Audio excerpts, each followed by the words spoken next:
Biz sizlarga Golden Sun deb aytib kelayotgan narsamiz bu Xitoy plyonkasi edi. Bu plyonkamizdagi 5 xil davlatda 11 xil komponentini qo'shtirganmiz. Bu komponentlar nimaga ishlaydi desanglar, quyosh zaharli nurlarni qaytarish uchun. Ikkinchidan, issiqxonaning ichida ortiqcha tuman bo'lmasligini oldini olish uchun. Issiqxonaning ichida qanchadir miqdorda chakki hosil bo'lishini oldini olish uchun. Keyin plyonkaning yaxshi cho'zilishi uchun, yorug'likni yaxshi o'tkazish uchun ishlab beradi. Plyonkamizni ko'rsanglar bo'ladi. Zio brendi tushirilgan Golden Sun metrlari ham hammasi bor. Ranglari ham ancha tinglashtirilgan. Cho'zilishlari ham oldingidan ancha yaxshilangan.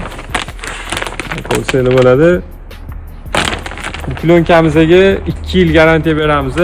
Hozirgi bahorgi mavsum uchun hamma razmerlardan olib kelib qo'ydik. 8 metrdan 16 metrgacha, qalinligi bo'lsa 0.8 dan 1.5 mikrongacha bor. Agrogenizyoga aloqaga chiqib, eng arzon narxlarda xarid qilsanglar bo'ladi.